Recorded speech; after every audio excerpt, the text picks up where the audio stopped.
सहना भवतु सहनौ भुनक्तु सह वीर्यं करवावहै तेजस्विनावधीतमस्तु मा विद्विषावहै।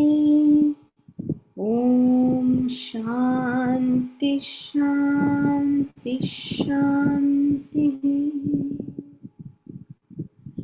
गुरुर्ब्रह्मा गुरुर्विष्णु गुरुर्देवो महेश्वरः गुरुः साक्षात् परब्रह्म तस्मै श्री गुरवे नमः। तस्मै श्री गुरवे नमः। तस्मै श्री गुरवे नमः। अलंकापुरी पुण्यभूमी पवित्र तिथे नांदतो ज्ञानराजा सुपात्र तया ठविता महापुण्यराशी नमस्कार माझा सद्गुरु ज्ञानेश्वरासी।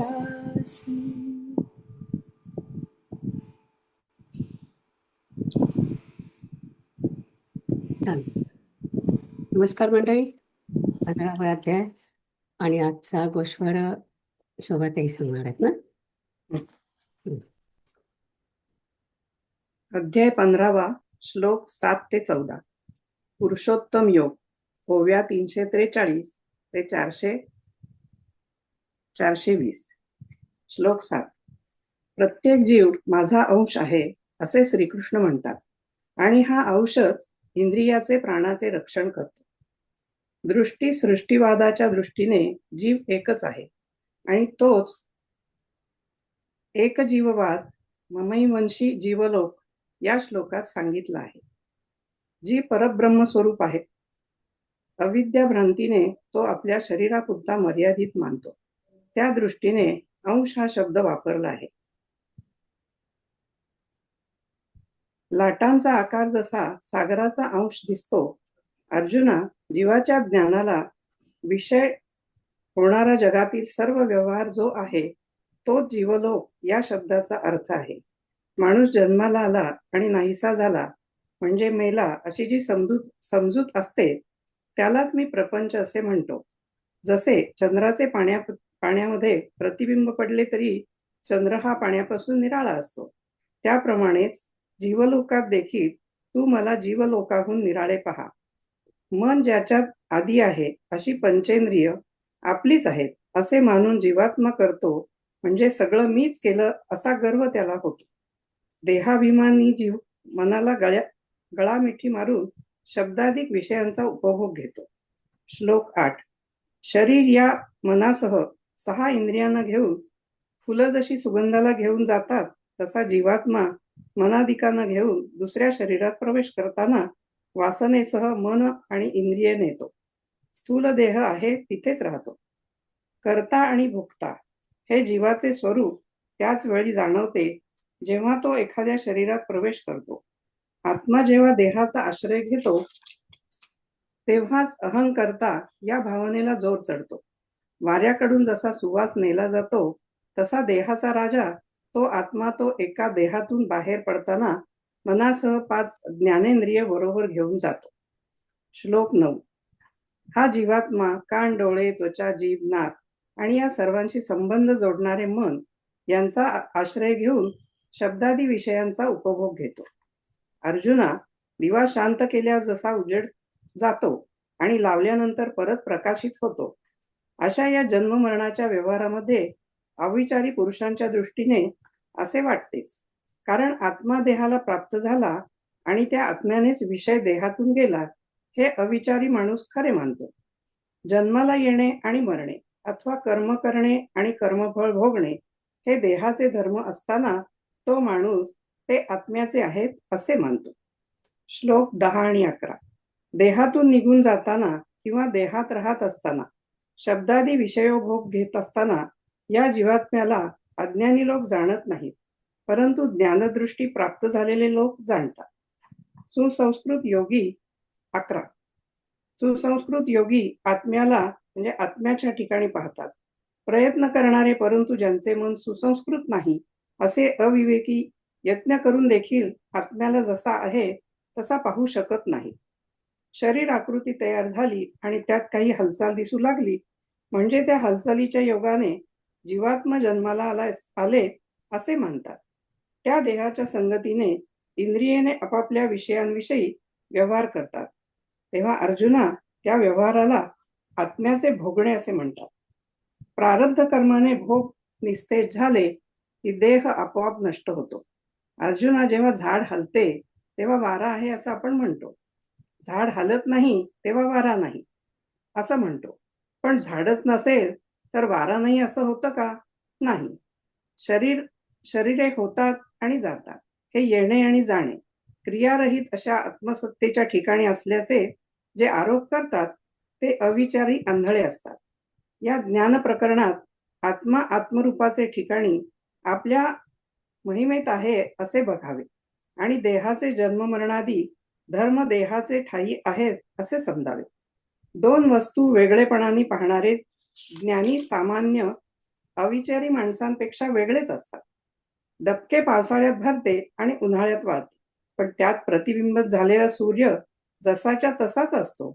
तसेच ज्ञानी पुरुष देह उत्पन्न होत असता किंवा शेवट होत असताना देहात आत्मरूपाने असलेल्या ब्रह्म्याला अविकार रूपाने पाहतात.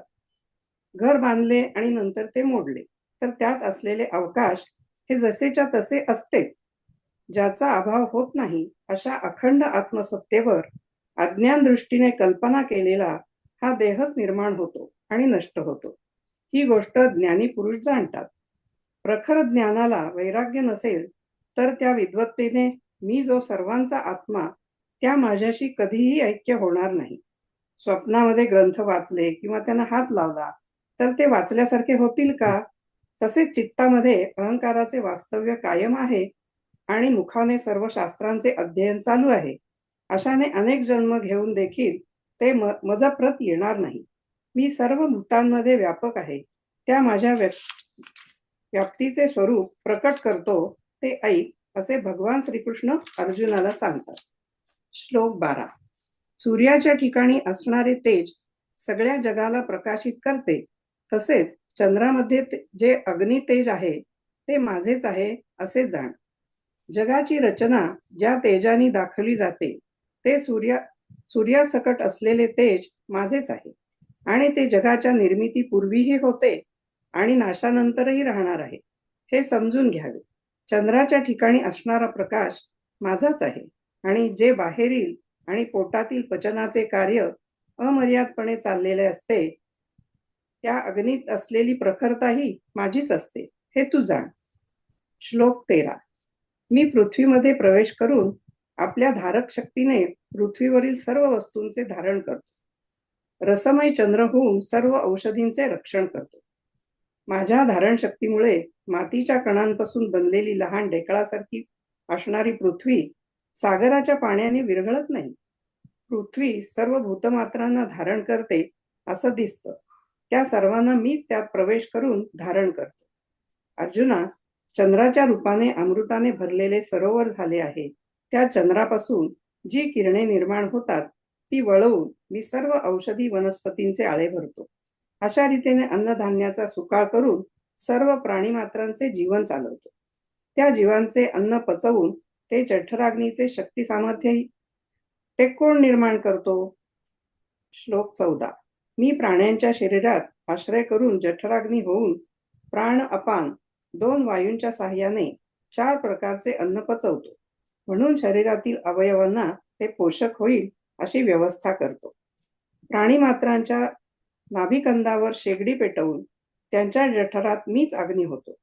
प्राण आणि अपान वायू रूपांची जोड भात्याने रात्रंदिवस फुंकून पोटातील किती अन्न पचते हे समजत नाही. अर्जुना, कोरडे, चांगले, स्निग्ध, भिजलेले, अर्धे कच्चे अशा प्रकारचे खाल्लेले पदार्थ मी पचवतो. अशा प्रकारे सर्वजण मीच आहे.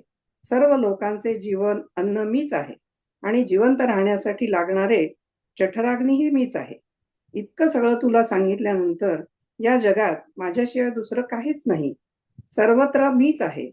असे असले तरी काही जीव सुखी असतात तर काही दुःखी असतात. हे संपूर्ण विश्व मीच आहे. तरीही प्राण्यांची राजस तामस जशी वृत्ती असेल, सात्विक बुद्धी असेल तसा मी प्रकट होतो. जसा उगवलेला सूर्य एकच असतो, परंतु वेगवेगळे लोक त्याचा व्यवहारामध्ये वेगवेगळ्या प्रकारांनी उपयोगात आणतात. हे अर्जुना, जसे निनील मण्याचे 2 पदरी हार सर्प आहे असे अज्ञान पुरुषास वाटते, तोच हार ज्ञानी पुरुषास मौल्यवान आहे हे समजते. अशा प्रकारे मी ज्ञानी पुरुषांना सुखरूप आहे आणि अज्ञानी लोकांना दुःखरूप आहे.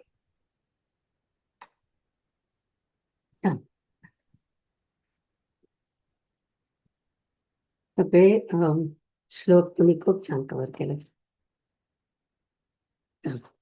पुढे जाऊया. 15वा श्लोक महत्वाचा आहे.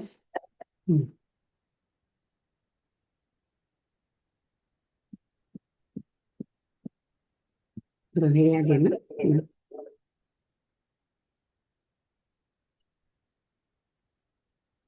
शेअर करता येते ना रोहिणी? हो, येत आहे. काय 1 मिनिट स्क्रीन घेते. ओके.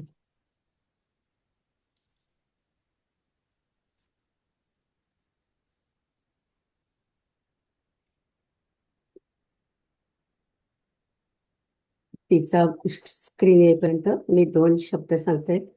आपल्या 22व्या ओवी मधले शब्द आहेत ते. ओके. योगज्ञानी पैसता असा जो शब्द आहे त्याचा अर्थ ज्ञानयोग अभ्यास केलेला.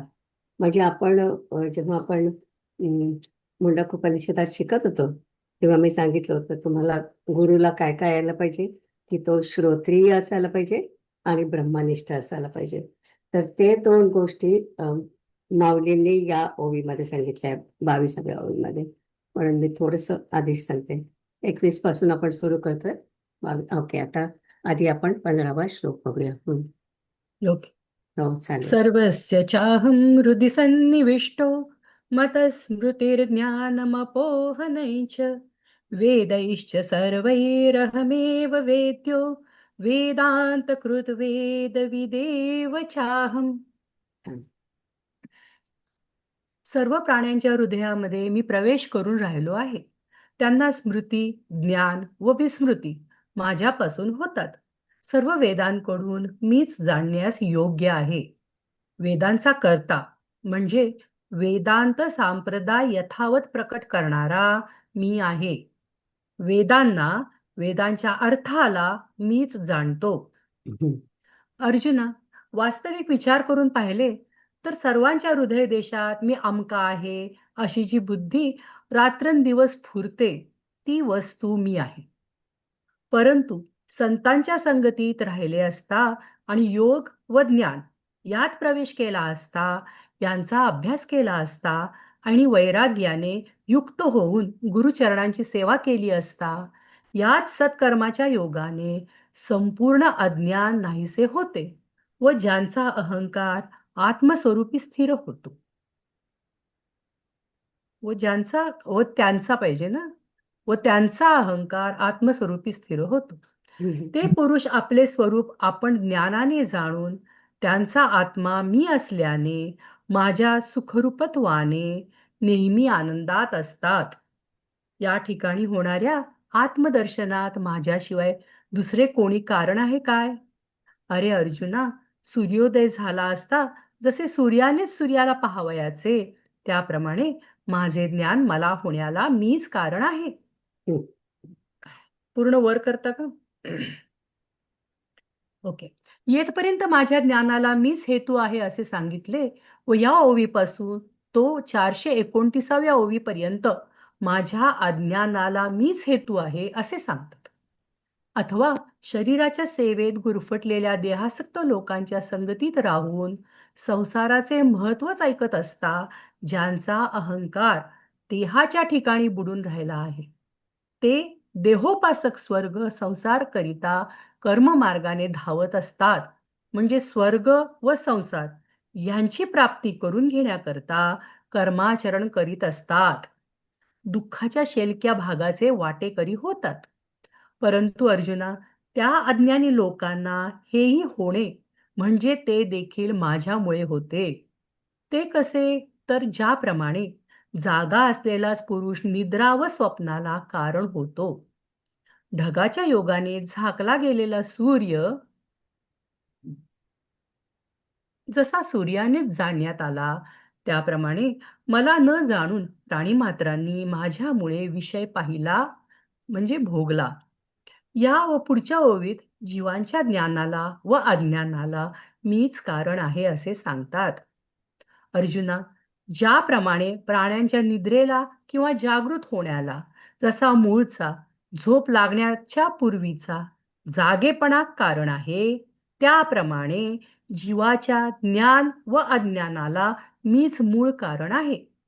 अर्जुना, ज्याप्रमाणे सर्पत्वाला दोराच्या अज्ञानाला अथवा दोरपणाला दोराच्या यथार्थ ज्ञानाला मूळ कारण जसा दोरच दोराचे मूळचे स्वरूपच आहे, त्याप्रमाणे ज्ञानाचा अथवा अज्ञानाचा व्यवहार माझ्याकडूनच सिद्ध होतो. एक मिनिट म्हणजे या थांबा. दोन्ही एक मिनिट थांबायचंय. त्यांना काय म्हणायचं की ब्रह्मामुळे सगळं होत आहे, म्हणजे चांगलं असतं तरी ब्रह्मामुळे काही होत असतं.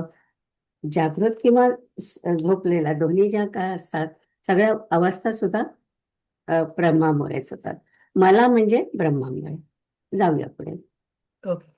म्हणजे या दोन्ही व्यवहारांना माझी सत्ताच कारणीभूत आहे. हम्म. म्हणून अर्जुना, जसा मी आहे तशा मला न जाणता वेद जाणायला गेला, तो मी वेदाकडून यथार्थ जाणला न गेल्यामुळे त्या वेदाचे भाग झाले. हम्म. तरी वेदाच्या त्या वेगवेगळ्या शाखांकडून मीच एक खरोखर जाणला जातो. तो कसा? तर ज्याप्रमाणे पूर्वेकडून अथवा पश्चिमेकडून वाहणाऱ्या नद्यांना एक समुद्रच शेवटी मिळण्याचे ठिकाण होतो आणि एकमेवा द्वितीयम ब्रह्म या महासिद्धांताजवळ ज्याप्रमाणे वेद शब्दासह नाहीसे होतात, ज्याप्रमाणे वाऱ्याच्या गंधयुक्त झुळका आकाशात नाहीशा होतात, त्याप्रमाणे सर्व वेद लाजल्यासारखे निवांत राहतात. त्याच्या अर्थाचा बहुतेक लोप झालेला असतो. हे मीच प्रगट करून यथावत करतो. नंतर वेदांसह संपूर्ण जगत जेथे म्हणजे ज्या शुद्ध आत्मज्ञानात संपूर्ण नाहीसे होते, ते शुद्ध आत्मज्ञान जाणणारा मीच आहे. ज्याप्रमाणे निजलेल्या जागे केले म्हणजे त्यावेळीच त्या स्वप्नात भासलेले द्वैत अजिबात नाहीसे होते. एवढेच नव्हे, परंतु त्यास पूर्ववत आपल्या एकाकीपणाचे भानही होते. त्याप्रमाणे माझा अद्वैतपणा मी द्वैत संबंधाशिवाय जाणतो. म्हणजे द्वैत काही नाही तर मीच एक आहे असे जाणतो व मीच एक आहे अशा ज्ञानालाही जाणण्यास कारण मीच आहे. मग कापुराला अग्नी लागला असता अर्जुना, ज्याप्रमाणे काजळी अथवा अग्नी काहीच उरत नाही, त्याप्रमाणे संपूर्ण अविद्येला नाहीसे करणारे जे ज्ञान, ते देखील जेव्हा नाहीसे होते तेव्हा जे आत्मरूप नाही असे खरोखर नाही म्हणजे मग आत्मस्वरूप आहे असे म्हणा, तर त्याला आहे हेही म्हणणे सहन होत नाही. म्हणजे काहीच मागास राहत नाही तेव्हा. जेव्हा हं. एकरूप होता तुम्ही तेव्हा तुमच्यामध्ये काहीच राहत नाही. त्यामुळे त्याला आहे म्हणा किंवा नाही म्हणा, काही म्हणा. हम्म. आत्मा आणि मागासह जो आत्मारूप विश्व एकरूप झालं की हा, छान छान आहे ते. पुन्हा एकदा ते वाच किंवा ओके. वाचा. हा, त्याप्रमाणे संपूर्ण कुठून हा, 438 पासून वाचू का? संपूर्ण हा. हम्म, हं. त्याप्रमाणे संपूर्ण अविद्येला नाहीसे करणारे जे ज्ञान, हा, हा. ते देखील जेव्हा नाहीसे होते, हम्म. तेव्हा जे आत्मरूप नाही असे खरोखर नाही, मग आत्मस्वरूप आहे असे म्हणा, तर त्याला आहे हेही म्हणणे सहन होत नाही. खरं आहे ना. ओके. जरा कन्फ्युजिंग आहे पण. हा, पण म्हणजे त्यांनी किती छान लिहिलंय त्यांनी की हो, म्हणजे आता आत्मा म्हणजे तुमचा आत्मा आणि ब्रह्म एक झालं की मग तुमचा आत्मा राहिलाय का तिथे? नाही राहिला, तो एक खरंच झालेला आहे. म्हणजे तुम्ही त्याला आहे पण म्हणू शकत नाही आणि तुम्ही नाही पण म्हणू शकत नाही, कारण तो एक खरंच झालेला आहे. आणि ते अद्वैत. खूप छान लिहिलंय त्यांनी ते. कन्फ्युजन आहे. यस. मागासह जो विश्व घेऊन गेला, त्या चोराला कोण कोठे शोधील? मागासह म्हणजे काय? मागास काय आहे बरं ते, बघते माझ्या पुस्तकात. 440. हा.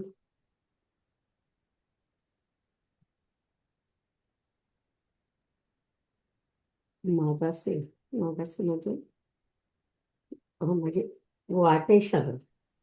मागासं म्हणजे ओके. यांनी लिहिलं की वाटेसह गेला, तो घेऊन गेला तर चोर. आणि चोर ओके. गेला आणि वाट पण गेली त्याची असं. ओके. हम्म. मागासह जो विश्व घेऊन गेला, त्या चोराला कोण कोठे शोधील? अशी जी कोणी एक शुद्धावस्था आहे, ती मी आहे. याप्रमाणे मोक्षाच्या स्वामींनी, श्रीकृष्णांनी चराचरातील आपल्या व्याप्तीचे वर्णन करता करता आपल्या निरुपाधिक रूपात त्या व्याख्यानाचे पर्यवसन केले. हम्म. तो सर्व बोध अर्जुनाच्या ठिकाणी एकदम कसा उमटला म्हणाल तर, आकाशातील चंद्राचा उदय जसा क्षीरसमुद्रात प्रतिबिंबित होतो तसा. अथवा ज्या भिंतीवर चित्रे काढली आहेत, त्या भिंतीच्या समोरील भिंत जर आरशासारखी प्रतिबिंब ग्रहण करणारी हम्म. अशी चकचकीत असेल, तर तिच्या त्या चित्राचे प्रतिबिंब जसे स्वच्छ उमटते, त्याप्रमाणे अर्जुनामध्ये व श्रीकृष्णामध्ये एक बोध नांदत आहे. हम्म. तरी काय आश्चर्य आहे पहा, की ते वस्तूचे स्वरूप जो जो अनुभवास येते, तो तो त्याच्या संबंधीची गोडी अधिक बळावत जाते आणि म्हणूनच अनुभवाचा राजा अर्जुन म्हणतो, महाराज, आपल्या व्यापकपणाचे वर्णन आपण करीत असता प्रसंगानुसार हे देवाने आपण आपले जे निरुपाधिक स्वरूप सांगितले, तेच मला पुन्हा एक वेळ काही न्यून न ठेवता सांगा. हम्म. येथे असे अर्जुन म्हणाला, तेव्हा द्वारकेचे राजे श्रीकृष्ण म्हणाले, चांगले केलेस. अर्जुना, आम्हाला देखील मोठ्या कौतुकाने नेहमी याविषयी बोलणे आवडते. परंतु काय करावे, तसा विचारणाराच मिळत नाही. आमची जी निरुपाधिक स्वरूप वर्णन करण्याची इच्छा ती सफल करणारा आज तू एकटाच भेटला आहेस. कारण की तू मोठ्या हौसेने केवळ हेच निरुपाधिक स्वरूपा विषयीच विचारण्यास आला आहेस. अद्वैताही पलीकडील जे सुख भोगावयाचे, त्याचा अनुभव जो भोगावयाचा, तो अनुभव घेण्यास तू सहाय्य करणारा आहेस व निरुपाधिक स्वरूपाविषयी प्रश्न विचारून तू माझे सुख मला देत आहेस. ज्याप्रमाणे आरसा जवळ आला असता आपल्या दृष्टीने आपले स्वरूप आपणास दिसते, त्याप्रमाणे शुद्ध संवाद करण्यामध्ये तू श्रेष्ठ आहेस. तुला ही गोष्ट कळत नाही, म्हणून तू ती विचारावीस आणि मग ती गोष्ट तुला ऐकविण्याकरता आम्ही तयार व्हावे. आवडत्या अर्जुना, तशातला हा प्रकार नाही, असे म्हणून देवांनी अर्जुनास आलिंगन दिले व कृपादृष्टीने त्याच्याकडे पाहिले. व मग अर्जुनाशी देव काय बोलले, जसे दोन ओठ पण बोलणे एक, हम्म. पाय दोन पण चालणे एक, त्याप्रमाणे तू विचारणारा व मी सांगणारा या आपल्या दोघांचा अभिप्राय एकच आहे. याप्रमाणे श्रीकृष्ण म्हणतात, अर्जुना, आम्ही व तू एक वस्तुरूप आहोत असे तू समज. या प्रसंगी व्याख्यान करणारा उपदेशक मी व प्रश्न करणारा श्रोता तू असे तत्वतः दोघेही एकच आहोत. अशा रीतीने प्रेमाने भुलून जाऊन देव अर्जुनाला मिठी मारून राहिले. मग बिचकले व म्हणाले की हे ऐक्याचे प्रेम या ठिकाणी उपयोगी नाही. कोणत्याही पदार्थाला मीठ लावले असता पदार्थाला रुची येते. तरी पण उसाच्या रसाच्या बनलेल्या ढेपीला रुची करता मीठ लावणे वाईट आहे. कारण त्या योगाने गुळाला रुची न येता गुळाच्या असलेल्या गोडीचा नाश होईल. त्याप्रमाणे ऐक्याचे प्रेम हे चांगले आहे, परंतु संवादाच्या प्रसंगी ते चांगले नाही. कारण त्यामुळे संवाद सुखाची असलेली गोडी नाहीशी होईल. आम्ही नारायण व हा अर्जुन नर असल्यामुळे आम्हा दोघांमध्ये मूळचाच भिन्नपणा नाही. पण ही माझी ऐक्य प्रेमाची उकळी माझ्या ठिकाणी आता नाहीशी हो. या बुद्धीने श्रीकृष्ण एकदम म्हणाले, हे वीरश्रेष्ठा अर्जुना, तो प्रश्न तू कसा केलास? जो अर्जुन श्रीकृष्ण स्वरूपात देह बुद्धी विसरून नाहीसा होत होता, देवांशी ऐक्यास येत होता, तो आपण केलेल्या अनेक प्रश्नांची उत्तरे ऐकण्याकरता पुन्हा माघारी देहबुद्धीवर आला. यावर अर्जुन कंठ दाटून म्हणाला, महाराज, आपले निरुपाधिक स्वरूप तुम्ही सांगा. असे मी म्हणालो. असे अर्जुनाने म्हटल्यावर तो शार्ंगधर श्रीकृष्ण तेच सांगण्याकरता उपाधी 2 प्रकारांनी सांगावयास लागला. आता अर्जुनाने निरुपाधिक स्वरूपासंबंधाने प्रश्न विचारला असता देव येथे उपाधी का सांगत आहेत असे जर कोणासही वाटत असेल तर मंथन करून दह्यातून ताकाचा भाग वेगळा करणे यालाच लोणी काढणे जसे म्हणतात. अथवा ज्याप्रमाणे शुद्ध सोने शोधण्यास अशोधित धातू निवडून त्यातून हिणकस धातू बाहेर काढावा लागतो. पाण्यावरचे गोंडाळ हाताने एका बाजूला सारावे, मग पाणी जसे आयते असते. अथवा आकाशातील ढगच गेले की आकाश स्वतः सिद्ध आहेच. धान्यावरील कोंड्याचे आच्छादन झाडून वेगळे केले असता शुद्ध धान्य घेण्यास काही हरकत आहे काय? त्याप्रमाणे विचार कराव्यास लागले असता अनादि उपाधी व त्या उपाधींच्या संबंधाने असणारे उपहित चैतन्य या दोहींचा ज्या स्वरूपी शेवट होतो ते निरुपाधिक शुद्ध चैतन्य होय, हे कोणालाही न पुसता कळावे. नवीन लग्न झालेल्या लहान मुलीस वेगवेगळ्या पुरुषांचे नाव घेऊन हा तुझा नवरा काय असे विचारत असता प्रत्येक नावास नाही नाही म्हणून म्हणणारी ती मुलगी ज्या नावाच्या उच्चाराबरोबर लाजेने मुरकून गप्प राहते, त्या न बोलण्यातच ती आपला अमुक नवरा आहे असे दाखवते. त्याप्रमाणे डोळ्यासमोर उभी राहिली आता नाही दिसत, पण खरंच स्थूल सूक्ष्म प्रपंच हा परमात्मा आहे काय असे विचारले असता ती श्रुती वधू तो प्रपंच परमात्मा नाही असे सांगते व शब्दांकडून व्यक्त न होणाऱ्या परमात्म्याचे स्वरूप लक्षण आले म्हणजे गप्प बसते व ह्या गप्प बसण्यातच परमात्म्याच्या स्वरूपात सुचवते. त्याप्रमाणे जे निरुपाधिक स्वरूप सांगण्याजोगे नाही ते स्वरूप सांगण्याचा असा प्रकार आहे. म्हणजे ते स्वरूप साक्षात शब्दांनी सांगता येत नाही, म्हणून उपाधीचे वर्णन करणे हेच त्याचे सांगणे होय. म्हणून लक्ष्मीपती जे श्रीकृष्ण ते प्रथम उपाधी सांगतात. शुक्ल पक्षातील प्रतिपदेची चंद्राची कोर नेमकी दाखवण्याकरता जशी झाडाची फांदी दाखवावी लागते त्याप्रमाणे हे उपाधीचे वर्णन करणे आहे. काय म्हणतात अनुसूयेचा प्रकार ना, झाडामागून ती कोर दाखवायची, नवऱ्याला दाखवावी लागते. एनिवे एरवी सर्वांचा हृदय देशी मी अमुका आहे ऐशी, जे बुद्धिस्फुरे अहर्निशी ते वस्तुगामी. परी संता सवे वसता योगज्ञानी पैसता गुरुचरण उपासिता वैराग्येसी. येण्याची सत्कर्मे अशेषही अज्ञान विरमे, जयांचे अहम विश्रामे, आत्मरूपी ते आपोआप देखोनी देखी, मिया आत्मेनी सदा सुखी, येथे मी वाचुनी अवलोकी, आन हेतू असे. अगा सूर्योदया जाहिला जालिया, सूर्यचे पहावा धनंजया, तेवी माते मिया जाणावया, मीची हेतू. ना शरीर पराते सेविता, संसार गौरवची ऐकता, देही जयाची अहंता बुडोनी ठेली. हे स्वर्ग संसारा लागी, धावता कर्म मार्गी, दुःखांचा सेल भागी, भागीन होती.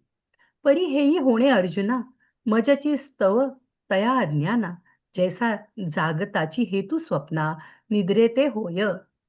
पै अभ्रे दिवसो हरपला, तोही दिवसेची जाणू आला, तेवी मी नेणोनी विषयो देखिला, मजची स्तव भूती. एवं निद्रा का जागणिया, प्रबोधुची हेतू धनंजया, तेवी ज्ञाना अज्ञाना जीवांचिया, मीची मूळ. जैसे सर्पत्वा का दोरा, दोरूची मूळ धनुर्धरा, तैसा ज्ञाना अज्ञानाचिया संसारा, मियांची सिद्धू. म्हणून जैसा असे तैसया, माते नेणोनी धनंजया, वेदू जाणो गेला तवच तया, जालिया शाखा, तरी तीही शाखा भेदी, मीची जाणीजे त्रिशुद्धी. जैसा पूर्वापार नदी समुद्रची ठी, आणि महासिद्धांतापासी श्रुती हारपती शब्देसी, जैसिया सगंधा आकाशी वात लहरी, तैसे समजत ही श्रुती जात, ठाके लाजिले ऐसे निवांत, ते मीची करी यथावत प्रकटो निया. पाठी श्रुती सकट अशेष, जग हारपे जेत निशेष, ते निज ज्ञानही चोख, जाणता मीची. जैसे निदे लिया जागीजे, तेव्हा स्वप्नीचे कीर नाही दुजे, परी एकत्वही देखो पाविजे, आपलेची. तैसे आपले अद्वयपण, मी जाणत असे दुजे नवीन, तयाही बोधा कारण जाणता मीची. मग आगा लागलिया कापुरा, ना काजळी ना वैश्वानरा, उरणे नाही वीरा जयापरी. तेवी समूळ अविद्या खाये, ते ज्ञानही जै बुडोनी जाये, तरी जे नाही कीर नोहे, आणि न साहे असणेही. पै विश्व घेऊनी गेला मागेसी, तया चोराते हो, कवण एक ते एक गिवसी. मिनिट हं. इथेच मी तुम्हाला त्या मागेचे अर्थ सांगितलं होतं ना, की मागेच्या म्हणजे वाटा सुद्धा तो घेऊन गेला चोर. मग त्याला कसं हा, हं, या राईट. हं. तया चोराते कवणगे गिवसी, जे कोणी एकी दशा ऐसी शुद्ध ते मी. ऐसे जडा जड व्याप्ती, रूप करिता कैवल्यपती, ठीक केली निरूप ही ती आपुला रूपी. तो आघवाची बोधू सहसा, अर्जुनी उमटला कैसा, व्योमीचा चंद्रोदय जैसा क्षीरार्णवी. का प्रतिभिंती चोखटे, समोरील चित्र उमटे, तैसा अर्जुने आणि वैकुंठे, नांदत असे बोधू. तरी बाप वस्तू स्वभावो, फावे तवत्व गोडिये ठावो, म्हणून अनुभवी यांचा रावो, अर्जुन म्हणे. जी व्यापकपण बोलता, निरुपाधिक जे आता, स्वरूप प्रसंगता बोलिले देवो, ते एक वेळ अव्यंग वाणे, की जो का मज सांगणे, येथ द्वारकेचा नाथू म्हणे भले केले. पै अर्जुना आम्हा वाडे कोडे, अखंड बोलो आवडे, परी काय कीजे न जोडे, पुसते ऐसे.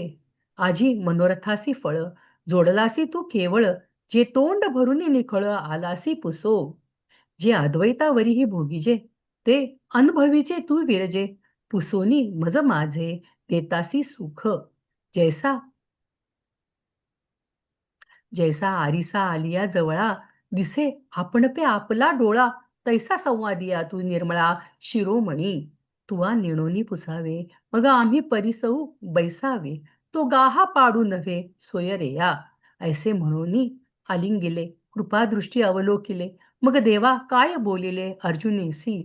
पै एक दोही मिनिट थांबा ओठी. इथे. पुढचा जो आहे ना, त्याच्यामध्ये दोघांचं एकरूप त्यांनी खूप सुंदर सांगितलंय, की दोन ओठातून एकच शब्द येतो. दोन दोन अ, पायांनी आपण एकच चालतो. तसं कृष्ण आणि अर्जुन यांचं मत आहे ते एक आहे, एकरूप आहे.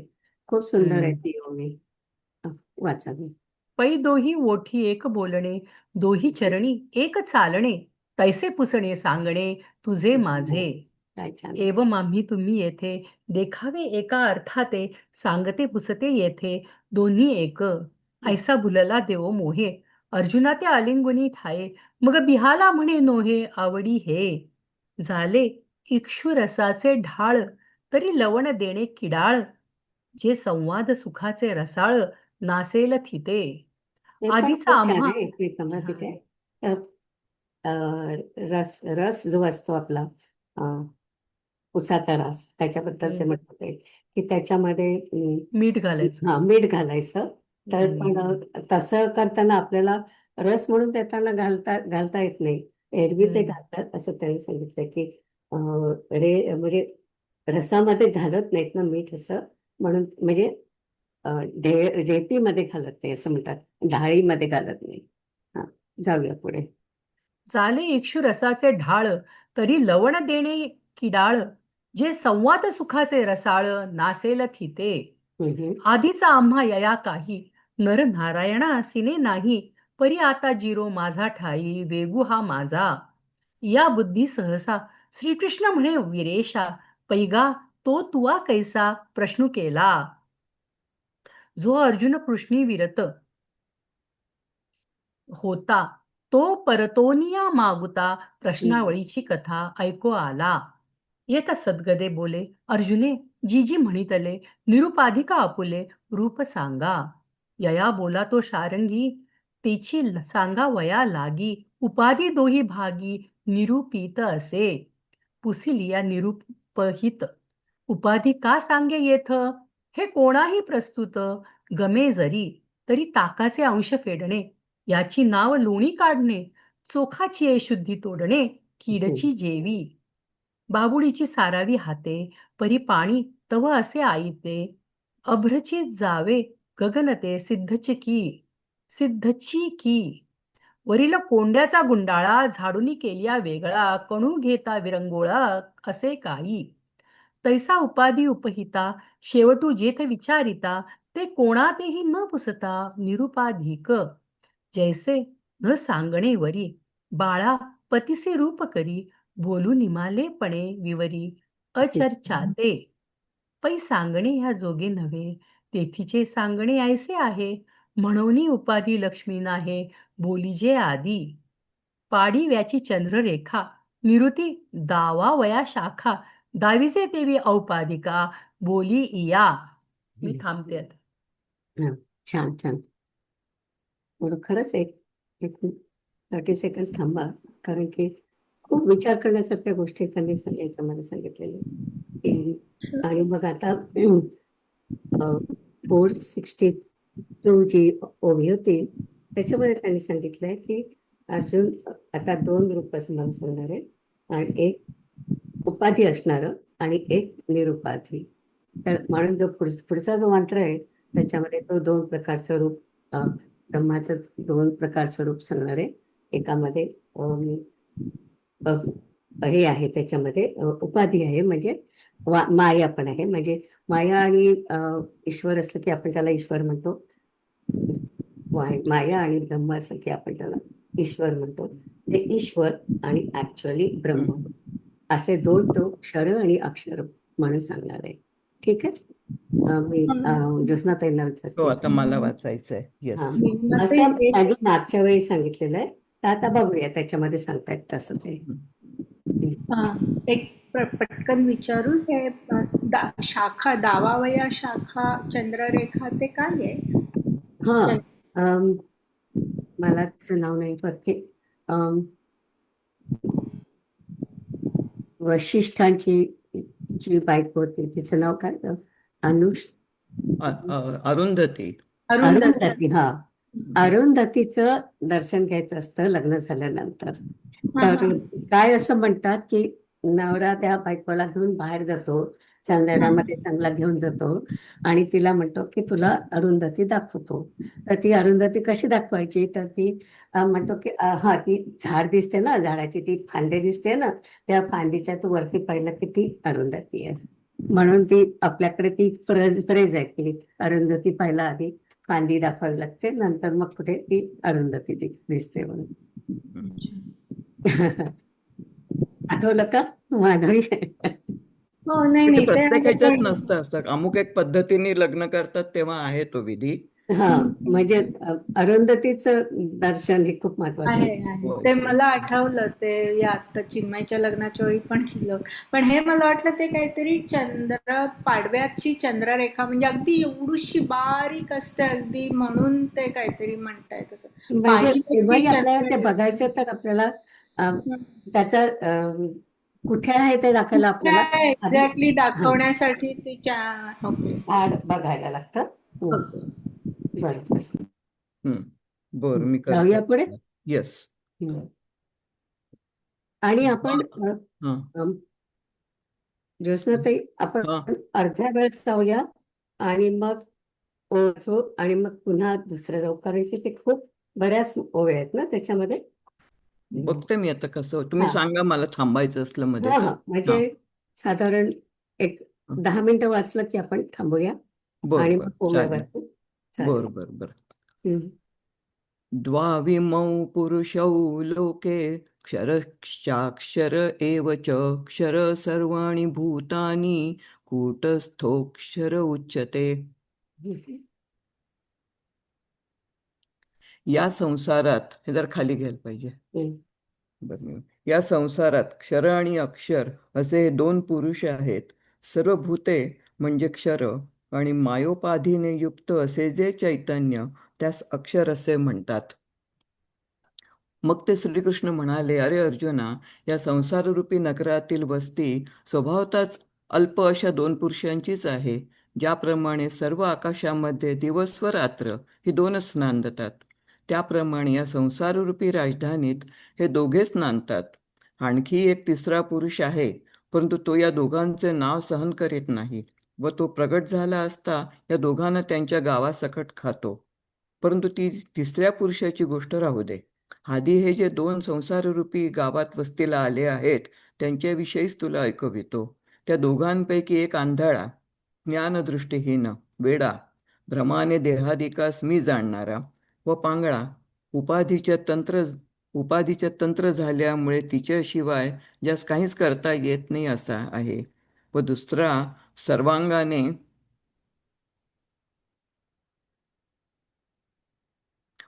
सर्वांगाने पुरता व चांगला आहे, परंतु दोघेही एकाच गावात राहत असल्या कारणाने उभयतांची संगत जडली आहे. त्यापैकी एकाचे नाव क्षर आहे व दुसऱ्यास अक्षर असे म्हणतात. हे दोघेच, परंतु या दोघांनीच सर्व संसार ठेचून भरला आहे. आता क्षरपुरुष तो कोण व अक्षरपुरुषाचे लक्षण काय आहे, हा सर्व अभिप्राय अर्जुना स्पष्ट सांगू. या ओवीपासून तो 493 या ओवीच्या पूर्वार्धाअखेर क्षरपुरुषाच्या उपाधीचे वर्णन करतात. तर अर्जुना, महत्त्व अहंकारापासून तो शेवट गवताच्या टोकापर्यंत जे काही लहान व मोठे, जंगम अथवा स्थावर, फार काय सांगावे, जे मन व बुद्धी यांच्याकडून जाणले जाते, जेवढे म्हणून पंचमहाभूतांनी तयार झाले आहे, नाम व रूप यामध्ये जे जे सापडले आहे व जे 3 गुणांच्या टाकसाळीपासून उत्पन्न होते, प्राणीमात्रांचे आकाररूपी नाणे ज्या सोन्याचे बनते, अथवा काळ ज्या धनाने जुगार खेळतो, विपरीत ज्ञानाचे विपरीत ज्ञानाने जे जे काही जाणले जाते, अथवा जे जे प्रत्येक क्षणात उत्पन्न होऊन नाहीसे होते. अरे अर्जुना, भ्रांतिरूपी जंगलातील लाकडांनी जो सृष्टीचा आकार उभारला जातो, हे फार वर्णन करणे राहू दे. ज्याला जग असे म्हणतात, जे 8 प्रकाराचे वेगळे वेगळे करून प्रकृतीच्या रूपाने मागे अध्याय 7 श्लोक 4 मध्ये दाखविले आणि जे क्षेत्र म्हणून 36 भाग करून अध्याय 13 श्लोक 5 व 6 मध्ये वर्णन केले, हे मागचे किती सांगू. अरे अर्जुना, आत्ताच या 15व्या अध्यायात श्लोक 1 व 2 मध्ये वृक्षाच्या आकाराच्या रूपकाने जे काही सांगितले, ते सर्व साकार जगत स्थूल व सूक्ष्म देह आपल्याला राहण्याला गाव असे कल्पून, तो गावच म्हणजे स्थूल सूक्ष्म देहच आपण आहोत असे चैतन्य समजू लागले. ज्याप्रमाणे सिंह आडात आपणच प्रतिबिंबित होतो व त्यात पडलेले आपले प्रतिबिंब पाहून तो खवळतो आणि मग त्या आवेशाने आडात उडी घालतो, अथवा पाण्यामध्ये मूळचे आकाश असून त्या आकाशावरच बाहेरच्या आकाशाचे प्रतिबिंब पडते, त्याप्रमाणे चैतन्य हे मूळचे अद्वैत असून द्वैताशी तादात्म्य करते. अरे अर्जुना, याप्रमाणे आकारवान शरीर हेच नगर कल्पून आत्मा तेथे आपल्याला विसर हीच कोणी झोप घेतो. मागील ओवीवरून कोणाला असे वाटेल की चैतन्य खरोखरच निसते की काय, तर त्याचे समाधान या ओवीत उदाहरणाने करतात. स्वप्नात बिछाना पाहावा व त्या स्वप्नातच कसे निजावे, त्याप्रमाणे आत्म्याचे साकार शरीररूपी नगरात निजणे आहे असे समज. नंतर त्या निद्रेच्या भराने विसररूपी गाढ झोप लागल्यामुळे मी सुखी, मी दुःखी असे म्हणणे रूप घोरतो व मी या गाढ झोपेत मुठ्याने बरळतो. हा बाप, ही आई, हा मी गोरा व्यंग असलेला किंवा पुरता व्यंग, हा मुलगा, हे धन आणि ही स्त्री ही माझी नाहीत काय? अशा स्वप्नावर वार होऊन जे चैतन्य संसार व स्वर्गरूपी रानात धावते, अर्जुना, त्या चैतन्याला क्षरपुरुष हे नाव आहे. आता हो. अर्जुना, एक एक मिनिट थांबा, हे महत्वाचं वाक्य की येस, स्वप्नरूप जगात जे म्हणजे बेसिकली आत्ताचं जे जग आहे त्याला ते स्वप्नरूप म्हणतात ते खरं नाही आहे. खरं म्हणजे ब्रह्म हे खरं आणि करेक्ट. जगत मिथ्या असं आपण जे म्हणतो. हे जे आहे त्याच्यामध्ये जो चैतन्य आहे त्याला त्यांनी क्षरपुरुष म्हटलं. बरोबर. पुन्हा वाचा ती ओवीचा अर्थ. हां, अशा स्वप्नावर स्वार होऊन जे चैतन्य संसार व स्वर्गरूपी रानात धावते, अर्जुना, त्या चैतन्याला क्षरपुरुष असे हे म्हणतात. नाव आहे. ओके. आता आपण मला वाटतं याच्या ओव्या वाचूया आणि मग पुढे जाऊ. अक्षर हो, आपण संपवूया, मग पुन्हा अक्षराकडे जाऊ. बरोबर. पण अजून ह्याच्यात नाही आहे अजून क्षराचं वर्णन. संपलं आता? मला वाटतं इथेच आहे, नंतर मग अक्षर आहे पुढचं रे. बरं, जाऊया थोडं हां, पुढे. मी म्हणजे 500 पर्यंत तरी जाते मग. हं? ओके, चालेल. हो, जरा बरं हे करते. परत खाली जायला लागेल ना आता. सॉरी. बरं, चालेल. हां, हां. नाही, हे पुढे गेले ते बरं. हम्म. जाऊ दे, मग ओव्या वाचते जा. नाही, नाही. नाही, त्यांनी पुन्हा केलं. ठीक आहे. हं, हं. आपण 193 493 ला होतो. बरं, बरं, बरं. चालेल. What ever you do. हो ना, हो, चालेल. चालेल. मग तो ठीक म्हणे चालेल. गा सव्यसाची, पै ये संसार पाटणींची, वस्ती सावियाटाची, दुपुरुषी, जैसी यागवांची गगनी, नांदते दिवोरात्री दोन्ही, तैसे संसार राजधानी, दोन्हीची हे, आणिकही तिजा पुरुष आहे, परी तो या दोहींचे नाव नसाहे, जो उदेला गावेसी खाये, दोही ते यया, परी ते तव गोठी असो, आधी देवहींची हे परी येसो, संसार ग्रामावसो, आले असती, एक आंधळा वेडा पंगू, येर सर्वांगे पुरता चांगू, परी ग्राम गुणे संगू, घडला दोघा, तया एका नामक्षरू, येरा ते म्हणती अक्षरू, इही दोहींची परी संसारू, कोंदला असे, आता अक्षरू तो कवणू, अक्षरू तो किं लक्षणू, हा अभिप्रावो संपूर्णू विवंचुगा, तरी महदंकारा, लागून या धनुर्धरा, तृणांतीचा पांगोरा, वरी पैगा, जे काही साने थोर, चालते अथवा स्थिर, किंबहुना गोचर, मन बुद्धी जे तुले पंच भौतिक घडते, जे नामरूपा सापडते, गुणत्रयाचा पडते कामठाजे, भूताकृतीचे नाणे, घडत भांगारे जेणे, काळासी जू खेळणे, जिही कवडा, जाणणेची विपरीते, जे जे काही जाणीत जे प्रतिक्षणी निमते, होऊन या, अगा काढूनी भ्रांतीचे डांग, उभवी सृष्टीचे आंग, हे असो बहुजग, जया नाम, पै अष्टदा भिन्न ऐसे, जे दाविले प्रकृती मिसे, जे क्षेत्रद्वारा 36 भागी केले, हे मागील सांगो किती, अगा आत्ताची जे प्रस्तुती, वृक्षाकार रूप करीती निरूपिले, ते आघवेची साकारे, कल्पोनी आपण पयापुरे, झाले असे तदनुसारे चैतन्याची जैसा कुहा आपणची बिंबे सिंह प्रतिबिंब पाहता क्षोभे मग क्षोभला समारंभे घाली तेथ की सलिली असतची असे व्योमावरी व्योम बिंबे जैसे अद्वैत होऊनी तैसे द्वैते घेपे अर्जुना गाया परी साकार कल्पनी पुरी आत्मा विस्मृतीची करी निद्रा तेथ पै स्वप्नी सेजार देखिजे मग पहुडणे जैसे तेथ कीजे तैसे पुरी शयन जाणीजे आत्मयासी पाठी पाठी तिये निद्रेचे निभरे मी सुखी दुःखी म्हणत घोरे अहम समाधीचे निथोरे वोसणाये सादे हा जनकू हे माता हा मी गौरहीन पुरता पुत्रवित्त कांता माझे हे ना ऐसिया वेंघवनी स्वप्ना धावत भव स्वर्गाची राना तया चैतन्य नाम अर्जुना क्षर पुरुषुगा. बस एवढंच वाचलं ना परत. मग इथे थांबायचंय का करायचंय परत? थांबू शकतो आपण इथे थांबू परत. शकतो. चालेल, मग पुढच्या वेळेला वाचेन मग. तर भरपूर आहे जिथे अजून. त्यांनी क्षर पुरुष कुठे आहे तिथपर्यंत केलंय आपण. एक 93 पर्यंत झालंय. राईट 493. ठीक आहे. थोडस पुन्हा वाचायला पण पाहिजे ना ते. पाहिजे वाचायला, खरंच आहे. कारण ते त्यांनी जी उदाहरणं खूप दिली आहेत ना, त्यामुळे असं वाटतं कन्फ्युजिंग आहे, पण इट मे नॉट बी. म्हणजे पण असं जरा त्याच्यातून त्याला काढून हे पाहिजे. वेगळं वाचायला पाहिजे. करेक्ट. म्हणूया आपण नीलिमाताई.